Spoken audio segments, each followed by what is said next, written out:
In Lakesh and Veritas, everyone, sending you the frequencies of oneness and truth. You're now tuning into Of the Sun Suncast, our weekly podcast, bringing you elevated topics that are focused on expanding ourselves, humanity, into becoming truth and moving into oneness. And we are coming live from the frequency of one mind. We have LaOta of the Sun, the architect of this vibrant organism, who provides of the Sunners wisdom and guidance so that they can find the truth to be free. I am Tavares of the Sun, certified instructor and practitioner of the Sun modalities, and the creative director behind Of the Sun's artwork, programs, and sessions. And of course, we also have Jessica of the Sun, author of 50 Women Anthology, and an advocate for Of the Sun, currently learning the teachings. So in Lakesh and Veritas, everyone. In Lakesh and Veritas. In Lakesh and Veritas. How's everyone feeling today? Oh, I am marvelous. Right there. I am elevated. Yes. Perfect. Elevated, levitating, meditating. Speaking of which, we let us begin by calling for the truth. Shall we call for the truth to be seen, that we see it with our own eyes and our experience, that we hear it, that it be heard, that we speak the truth? Shall we ask for the vibration of truth to come forward and show itself? Shall we call for the frequency of truth so that all may see, really see the truth? I can feel the truth moving through my cells, reverberating.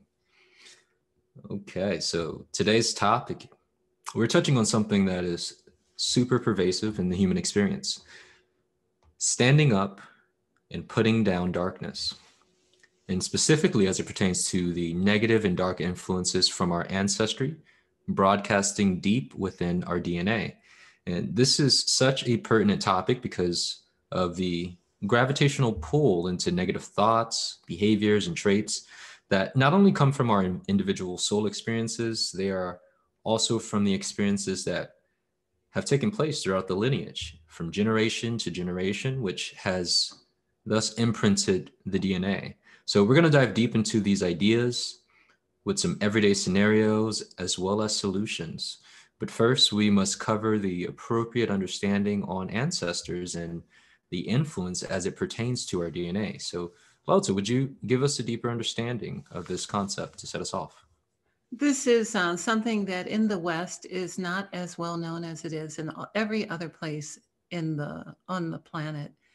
Many people in China, Asia, the island countries, Eastern Europe, work with their ancestors daily and have been raised with the tradition of working with and understanding that just because a person has exited does not mean that you cannot communicate with them or they cannot assist you. So many nations and peoples have traditions of working with the ancestors. The landscape that the ancestors is in is adjacent to the landscape that the third dimension is in, and the connection is quite real. So the love that we have for our ancestors can never be lost. So if a loved one, a child, a parent, a spouse, or anyone who's grandmothers, great grandmothers, anybody like that we have a love relationship with, we can still have that relationship. The only thing that stops us from having that is when we turn our faces away from the love. The love still exists as a reality, and every time we turn our face towards it or engage with it, we receive the benefit of the love. So we, in our practices of the Sun, when a person goes through the protocol, when they enter the second stage of the protocol, we usually introduce them to their ancestors. And this is truly a divine experience of feeling the warmth and love from the ancestors that have been watching and participating, possibly silently in your life, or if you've been taught to engage in them, there's this understanding that they come through and there's an acknowledgement on both sides. So the first thing to understand is that it is real, and that most of the world in all of the time that humans have been here have been aware of their deep connections through the DNA of the ones who have come before them. It is important to honor our ancestors because many of us who are here on the planet at this time are here very specifically to assist with the many things that are going on. This is the time of the reset. And many souls got in line, so to say, and requested to be here at this time. And your ancestors actually lived and died to make that possible for your soul to be here at that time. So it is appropriate that we honor our ancestry. It is also true that any work that we do on a soul level affects our ancestors. So when you have clearing work done or anything that benefits the elevation of the soul, you are the living DNA that is tied to the living DNA of the person who you think of as dead, but who is in another living experience. There really is no death. There is this change of environment. So that's important to understand, that what goes on with us affects not only us, our soul group, it affects all of the ancestors from the beginning, not just the ones that you remember, your grandmother and her mother. And that this idea of ancestry is the idea of the collective oneness of us. And it is wise to acknowledge this, because knowledge is power. So bringing ourselves into the acknowledgement of the relationship with the ancestors is very important. As with everything in our experience in this world, this is a free choice universe. So people can choose to be negative, or they can choose to be positive. When a person exits or expires, the same thing applies. They still have free will to choose to be negative or positive. And they generally will be whoever they were when they were living when they're dead. So if you had someone who was difficult in life, they probably maintain that same attitude in death. However, the work that you do to elevate yourself will affect their DNA. So I hope that's a nice beginning platform. Any questions from that, or any thoughts on that you'd like to share? That sounds solid. I really like what you said about we are the living DNA, giving thought to the idea that we are our ancestors. We are the culmination of everyone who has came before us up until this point. So that includes the good, the bad, the beautiful, and the ugly. And it's all inherent within us. And the beauty within what we do now, how it affects not just the future, but our past as well. So it all leads back to the concept of oneness and in Lakesh. So I think it's life is so beautiful when you look at the interrelationship with everything, especially looking at the family unit. And having the proper regard and respect and honor for how did you get here? What did your great-great-grandparents go through so that you could exist today to be here at this time where the earth is changing, where the script is gonna flip, where where things will be reset. Things will never be the way they were, and there will be a new future. And we can keep that future in mind with the respect and honor of those who made sure that we made it here. It is important to be in honor of that. And we are currently at Of the Sun doing an ancestry project where we're calculating from our soul translation, the soul translation material, which is another original class that I teach of material, and we can calculate precisely to the second decimal point how much you are of any given landmass or nation, as well as what parts of you are alien, what parts of you are from Atlantis, what parts of you are from the nations that have only their essence remains, where they have been made extinct just as so many animals have been made extinct. We can still calculate those who have the proper genome for this planet and those who came to visit. And we can do that kind of in a calculation through the soul translation process. So we have recently started that process, and Tavares and Jessica are currently in the middle of that. So would you all share? Yes, absolutely. I did my process with Ellie, who is awesome to work with. If anybody listening has not met Ellie yet, she's incredible. And basically what we did is we had gone through the geographic territories of countries all over the world. And the interesting thing that you will realize when you're working on this process through Of the Sun is some of these countries, as they're called now, were not called certain things, 1,000 or 2,000 or 3,000 years ago. Landscapes and geographies and maps consistently change. And so you might actually be quite surprised that you have lineage and ancestry in some parts of the world that you maybe did not expect to have. I think our perception of ancestry these days is quite limited more by science. Everyone, when you talk about ancestry, everyone thinks of DNA kits or DNA testing, like scientific DNA testing, but they don't consider the metaphysical or spiritual side of an energetic side of what goes into a lineage and an ancestry and what's carried throughout generations. And so whenever I was going through the process with Ellie and we were calculating, one story I wanted to share is that consistently I have had in any DNA conversations I've ever had in the past, consistently have had this tie back to the 1300s, which would have been Turkey, Serbia, or Kosovo area. And this has come up many times. And so, of course, Ellie knew nothing of this. She knew nothing of my origins or anything. I didn't tell her anything, but this came up during our situation again. So I am definitely seeking deeper insight into why there's a consistent tie back to that particular region and that particular time period.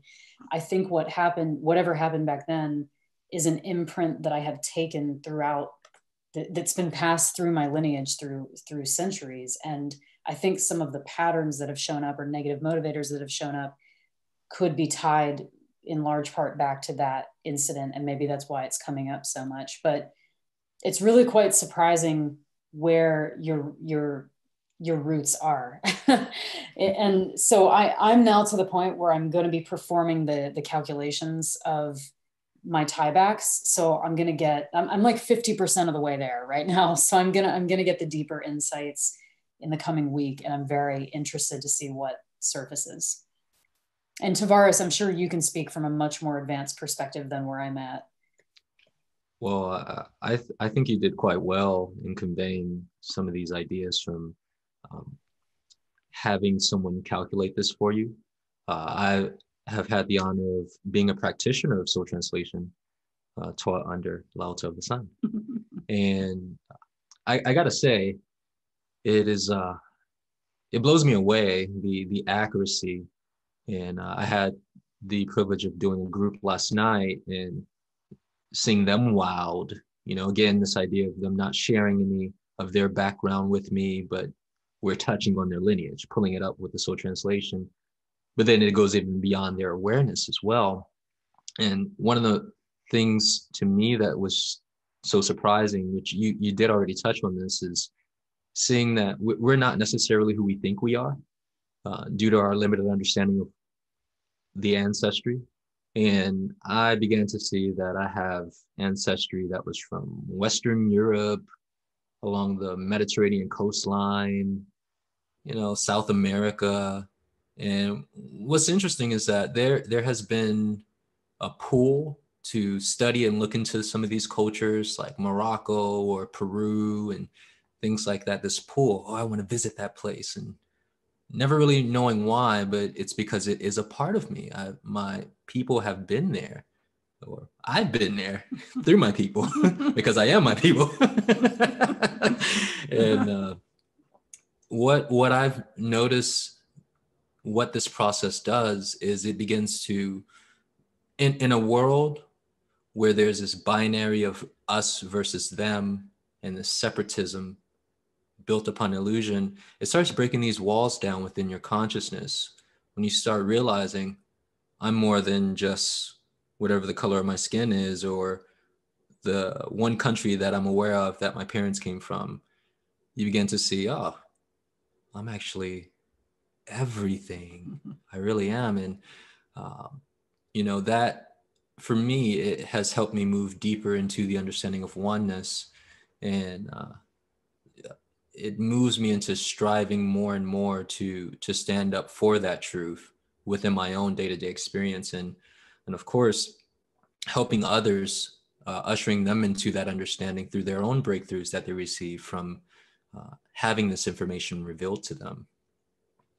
We're so pleased to have practitioners. Tavares is a practitioner of soul translation, and Ellie Stewart are practitioners of soul translation, so they can do in-depth calculations on the topics of how much archangel realm, what are your gifts, why did you come here, what were you thinking, what was your plan between lifetimes. All of this is part of soul translation. So the part we're speaking about is a small portion, but so important, as every aspect of it is.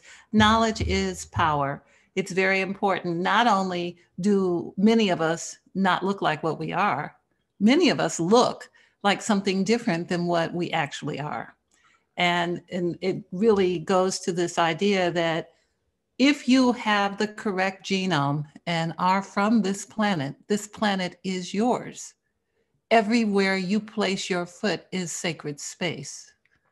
As this is you are sacred from a sacred planet and in your right place wherever you are. And so this is important, and this is not understood at all in the third dimension. That people draw pretend and imaginary lines, and then if you put your foot on the other side of the imaginary line, you're in error somehow. But that isn't the reality. The reality is that we have footprints all over the planet. Jessica felt drawn to her ancestry in Germany. So we're speaking to her today from Germany because she's so drawn to that experience. Now she's learning the language, having this experience, but also has had other experiences in countries where she's been drawn to. I myself have traveled extensively to places I already knew I had a footprint. I already knew I had ancestry. I already had that understanding because the pull was great for me to return to the land. I can remember getting off the plane in some countries and thinking, okay, I'm back to the motherland. I can remember having those thoughts and feeling welcomed by the land itself. This is something all of us experience. And it is the truth of the fact that oneness is the solution. It is the answer. It is the truth. And this project we're doing on Ancestry at the moment is we have practitioners and volunteers who've been taught how to calculate, and many people who are interested and want to know more about soul translation, and they're understand that knowledge is power, are asking to have their sessions in soul translation with their ancestry. We are able to identify from Atlantis, the Atlantis 1, 2, or 3, from Lemuria, from the nations that we think of as mythical that are not mythical. We're not that creative. They're not mythical. They were real. they were real, and there are many other experiences that have taken place on the planet and this earth and on other earths that have existed that can be accessed through the technology of this soul translation understanding. Speaking of which, LaOta is actually bringing back the soul translation class, and it's been a while since he's held this class, and I know there's a number of people who have been interested. So it's taking place in the month of January. We're going to have it up on the Of the Sun website sometime later this week. You'll more than likely see an advertisement for it during our break. So you'll have the dates and the times as well. But the opportunity is available for those who have taken the level 1 quantum light property clearing course. That is the prerequisite. It will give you the foundations so that you can properly calculate and calibrate the information within soul translation system and technology. We're excited to come back and talk more about this shortly. In Lakesh and Veritas. Quick break, folks.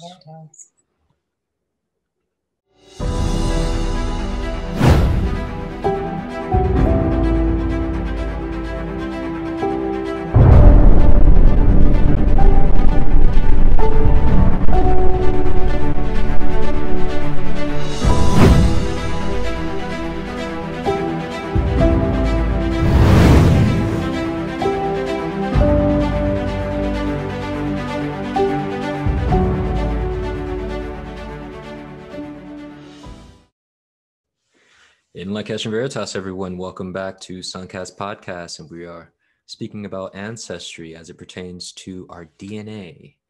And I believe LaOta has a story that she'd like to share, so grab your Sun and Sea coffee. It's story time, y'all.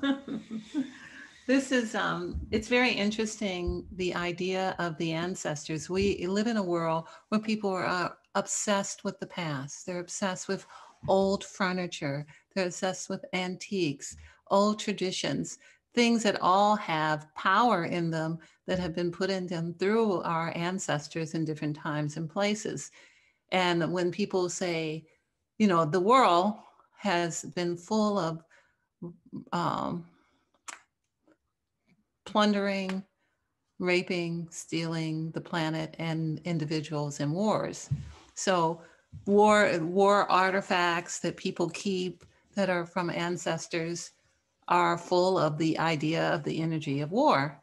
Furniture that was kept by people who enslaved people is full of the energy of enslavement. So when people want to go back to a time when it was better, I'm not sure what they're talking about.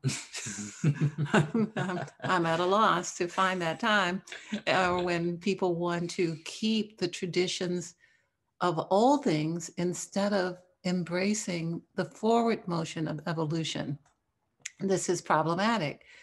The law is that each successive generation should be evolving to fit the time that they are in and move that time forward. In our experience, there are people, the majority of people are trying to keep us in the old way of things and not evolve into something new. People are terrified of moving into something new. They want to do what they have always known. They want to live in the same spot, have the same experience, remember things in the way that the family remembers them, which may or may not have anything to do with the facts, or write the history from the way they'd like it to be instead of the way that it actually is. An excellent example of that is, and I've mentioned it before, is the Smithsonian destroying all of the bones of the giants because it didn't fit into Darwin's theory. So for 100 years, they would find bones and destroy them because they couldn't explain it and still uphold the lie that was told about creation. So these kinds of holding on to that tradition, generations of people were hired and fired, came in, retired, and they all held on to the tradition of, if we don't understand it and it doesn't fit into normal science, destroy the evidence. So this is an excellent example of what happens on the dark side of holding on to the past. What should happen is we should be strengthened from what is great within us, what is divine within us, and move that forward to help those souls move forward also. So the idea would be not to allow our ancestors to hold us hostage to a time where there wasn't opportunity for advancement, and to move forward with the advancements in evolution for all of our elevation.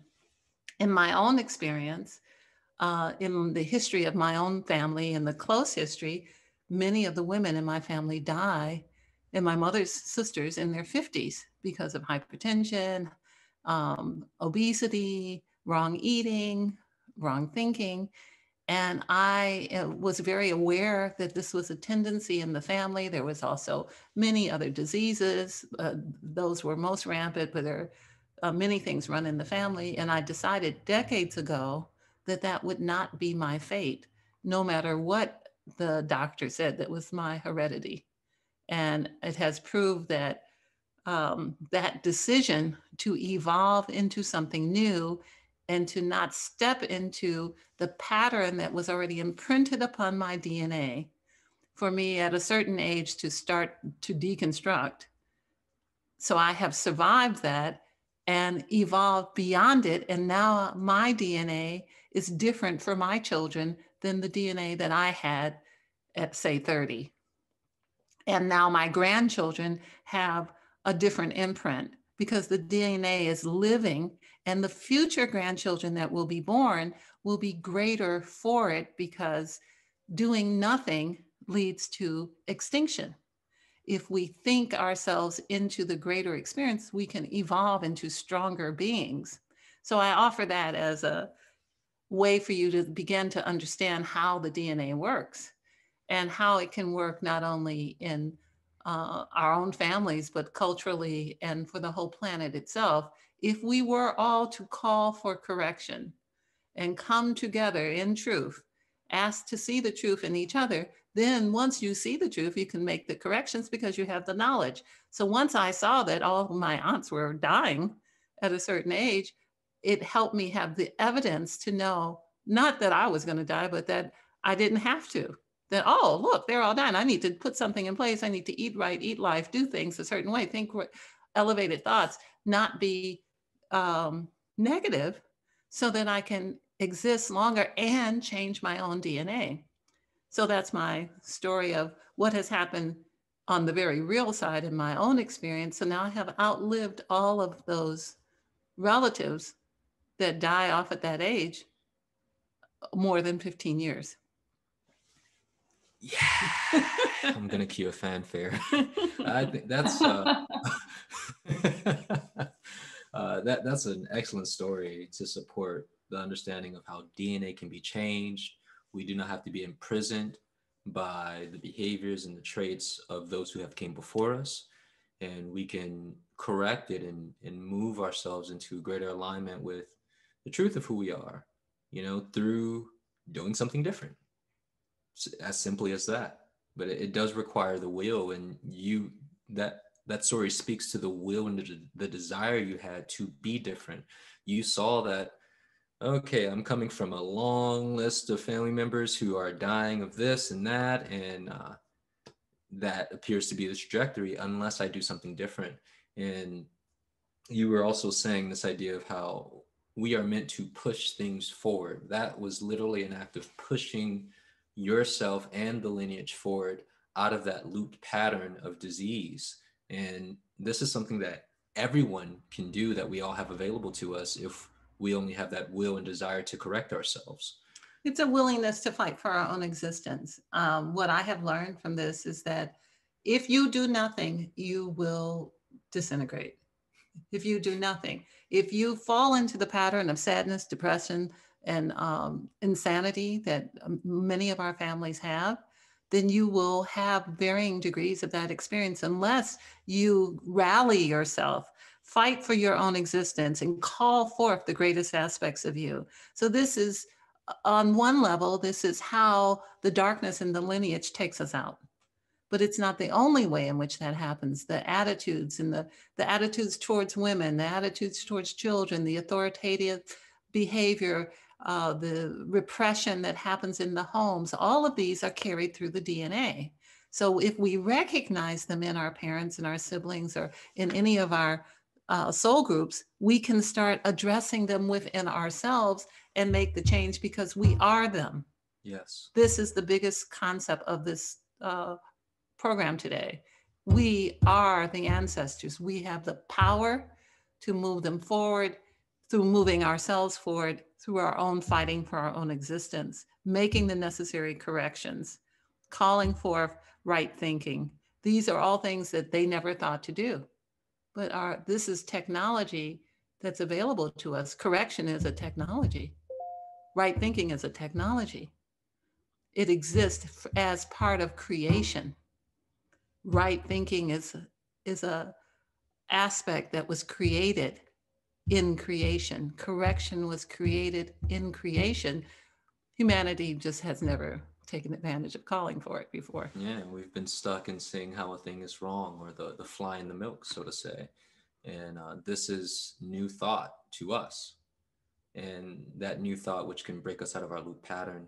There's something else that came to mind. You briefly touched on it, and it's this like this micro macro idea of that the issues with ancestry, or the darker aspect of our ancestry, and how that's affecting all of humanity. It's pervasive, where you were speaking about how, there's these loop patterns that they continue from generation to generation, and no one's breaking them. And we can even see the same thing with different systems that are in place within the different countries that were created by ancestors that continue on today, that have yet to change, and people still upholding them. And it is imperative that we break this so that we can have a future, because we cannot continue doing the same thing. And this is, again, collectively, as well as within our individual life, and as it relates to our personal lineage. If we look at the world that we are in today, and if you find that you are not satisfied with what you see on the news, what you hear, and how you yourself speak, do you sometimes hear something come out of your mouth and you think, why did I say that? The way the brain works is that whatever we hear over and over and over again, the brain believes. And then this is how belief systems are insinuated insidiously into our thinking. We listen to media or listen to news, then all of a sudden we're on board with whatever we've been hearing. This is the way the brain works. But if we took charge of what was heard and everything was an elevating, uplifting, supportive thought, then our schools wouldn't be producing serial killers. We wouldn't be having the circumstance of the youth fighting in the street to help keep guns out of the hands of people who are killing their classmates. We wouldn't have this experience. So it is worthy of our energy. It is worthy of our time to look at the what's happening with the rise in us being aware of pedophilia, what's happening to the children. These are ancient things that are coming to the surface, that are being shown and brought forward, that need to be addressed, but it must be addressed by the people who live on the planet. There is not something coming. There's a great person from another planet coming to fix this. Or to beam you up, Scotty. I was going to add to that about particularly on negative motivators being transferred, because I remember the first time I ever did the soul clearing with Tavares, it was a couple of years ago. And you identified self-punishment and self-sabotage and guilt energies. And of course, I was raised Catholic, so it's no surprise that the guilt was there. I do have Catholic lineage. So, and after living in Europe, I can actually feel ways that the church impacted my lineage, and with the belief systems as they became more like fundamentalist over time and spread throughout Europe back in the Middle Ages and beyond. I can actually trace that and feel that back in my lineage, and how that self-punishment, self-sabotaging guilt has played out in my life in different situations before.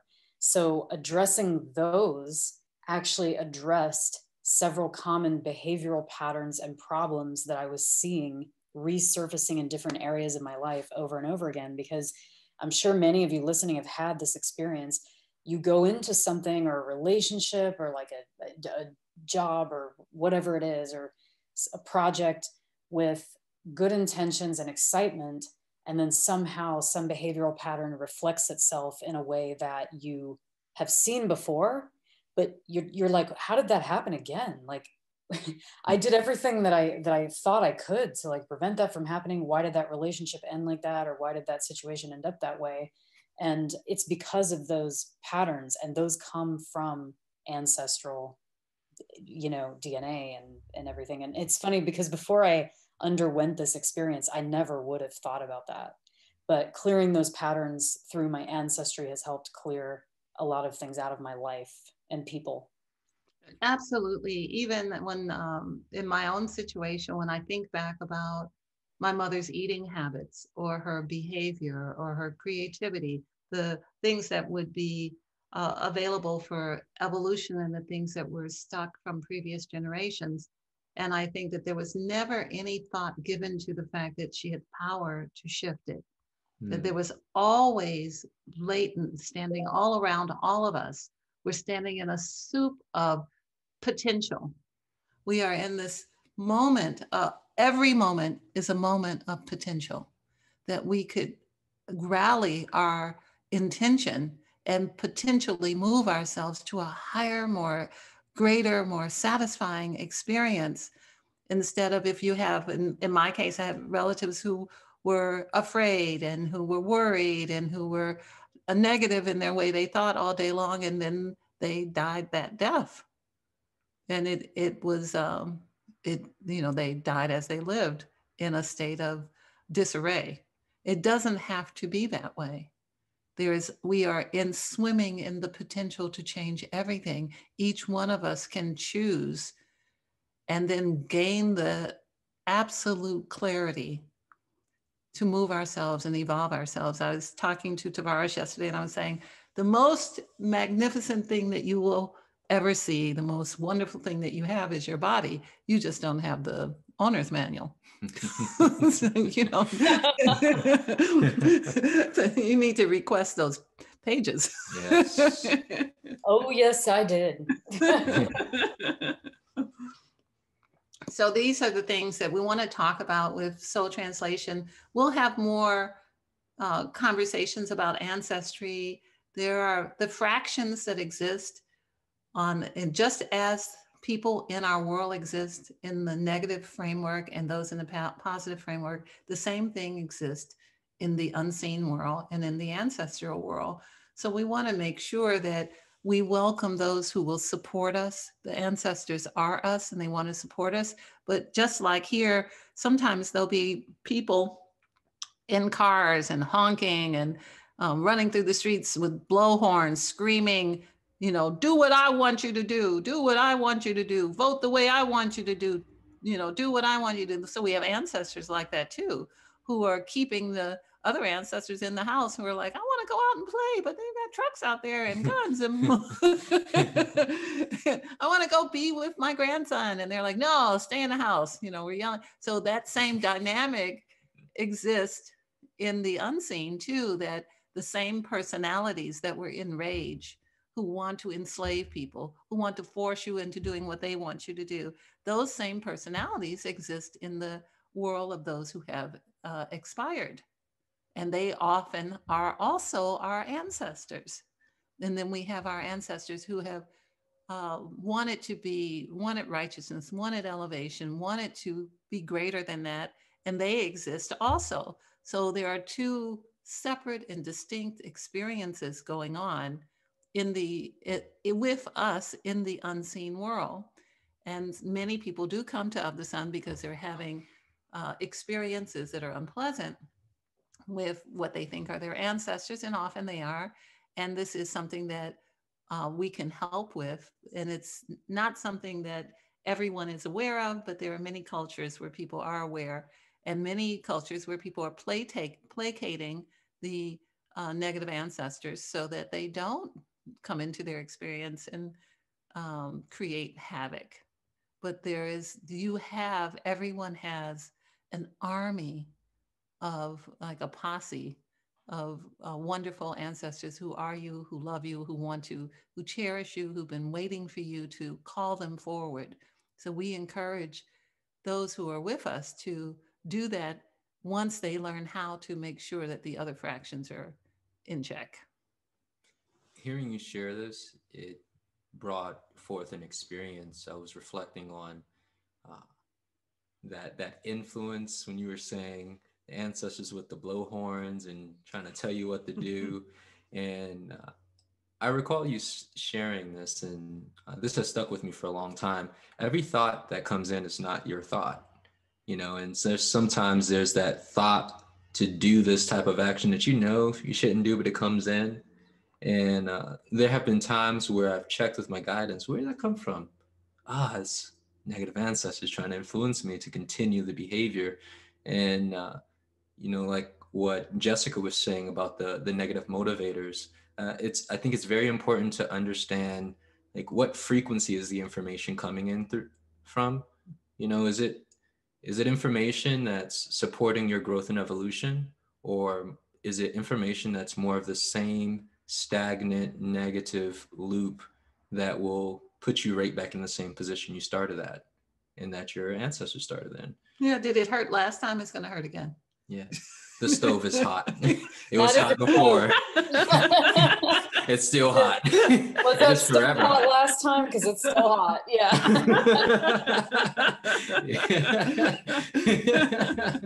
When I listened to you last time, I'm still paying off all those bills from when you told me to do that last time. Yeah. I'm not listening to that voice no more. Positive ancestors, where you at? Yeah. Yeah. So this is a wonderful introduction. We encourage everyone to look on the website, look at the soul translation service. We encourage those who can to take the class that's coming up in soul translation in January. And also, if you have not taken care of the prerequisites, there is time for you to get the prerequisites in, which include another original class, which is quantum light property clearing. This work is not available anywhere else. Oh, I know Jessica had a list of energetic support products, things that could assist people with helping make breakthroughs. Oh yeah, these are ones I've actually used myself. So I not only do I have a list, but I have testimonials as well of like the right thinking. The right thinking frequency water, for example, is one that I use all the time. And it also ties back to one of the insignias, which is the labyrinth insignia. And that insignia is, and correct me if I'm wrong, attached to like brain processes. Whenever Absolutely. you call, yeah, when you, oh, I'm sorry.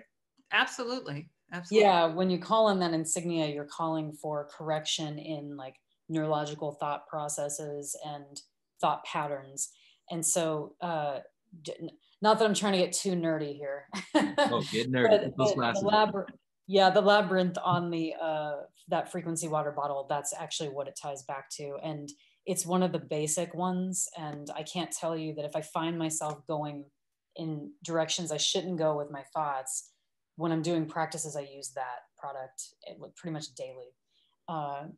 And let's see what, Let me add to that before you go on, Jessica, that in our office, we have our people working with their feet on the labyrinth insignia mat to make sure that brain function is at optimum and that any blockages that are in the neural pathways or any problems with the energy jumping from one area to another, the synapses, that it works, it clears it out, and everyone really enjoys that.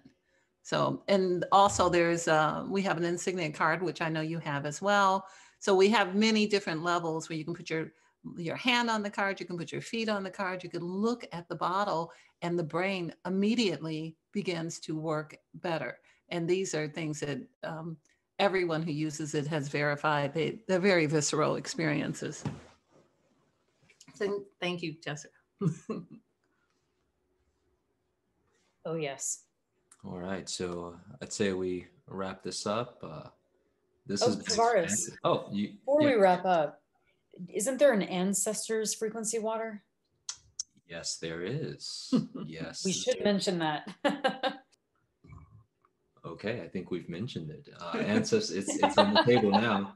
So Ancestors frequency water, from my understanding, this can help strengthen your connectivity with your ancestors. Here at Of the Sun, we do teach individuals how to connect with them, specifically, as LaOta mentioned, the ones who love and adore you, the ones who actually want to help you move the lineage forward in a motion of progression where you continue to grow and evolve. And this is a great tool for anyone who is looking to strengthen their awareness of their ancestry. Also, the idea of us living in a free choice universe, that the elevated and positive beings in our universe honor the laws and principles from which our universe is based. And the angels, the ancestors, and all of the many, many beings that exist in the universe are in honor of our free choice. So having the ancestors water is a way of entering into a relationship by calling them forward, saying, I want ancestors and I want the frequency of ancestors because I want the ancestors to be active in my life, protecting me, helping me with my children, moving me forward, helping me gain wealth, helping me be successful. The ancestor water is to bring them into your experience. It is their will for you to succeed because it is their success. Yes. Yeah, so this is very important. The ancestor water is that doorway to walk through. Many people fantasize that all kinds of beings are protecting and coming in for them. But in truth, the ones that in our universe who are in harmony with truth will wait until you request, and then they will respond. They won't just show up and knock the door down and say, I'm here, unless you have called them forward. The ones who show up without you asking are not in harmony with the laws and principles of the universe. So basically you're saying if you don't ask, you don't get. That's what I'm saying. It's like the ancestors, having the ancestor water is a way of asking. Yes, ma'am. And you can spray the water every day. So you're asking every day. And this puts you into harmony and it puts you into the laws and principles of the free choice universe we live in. So you're not being enslaved or pushed around by someone you didn't ask for. So there you have it. I think that, or by somebody that you asked for as a result of those ancestral patterns. That's right. I think that's wonderful that you shared that, because this was something that I did not know back in the day. I thought, okay, I got angels watching over me, but I'm not asking no angels. I'm not asking no ancestors, and I'm steady tripping over potholes. Like, where's my protection? But then I further learned you must ask in this free will universe, as you mentioned, these higher divine beings honor that. And it's important for us to honor it within ourselves as well as other humans also. It's true. I can remember being falling off a bicycle and wondering who was supposed to be watching me today? Who was supposed to be taking care of me today, before I learned and understood what the laws and principles are. Here in the third dimension, we are not currently using the laws and principles that have been given to us in the universe. So we are keeping ourselves from being able to get new information. Everybody wants to grow and evolve more and have more information. But if you haven't mastered the laws and principles we have, no more will be given to you. That is what I'm understanding. So I am in harmony and in sync with the laws and principles of the universe. And I encourage everyone else to put themselves in harmony with the laws and principles as well. Calling forth harmonization with the laws and principles of the universe. And agreeable ancestors. Absolutely. And all the agreeable Yes. ancestors and the ones who are not come through the protocol, we will teach you how to manage that. Mm-hmm. That's all you get for now. Save some morsels, get just a little appetizer. So I say we wrap this one up, and this has been so expansive, and always a wonderful opportunity to do this podcast with you all. Listeners out there, comment, reach out if you have any questions regarding this, if you've had any experiences regarding your ancestors and resonate with this. Comment, share this with your friends, people who may not have the appropriate understanding but want to learn more. It's a disservice to hoard all this elevation to yourself. So with that being said, may we all continue to strive for oneness and seek the truth in all things. May we see the truth, hear the truth, and speak the truth. In Lakesh, in Veritas. In Lakesh, in Veritas. Thank you. Thank you. Thank you.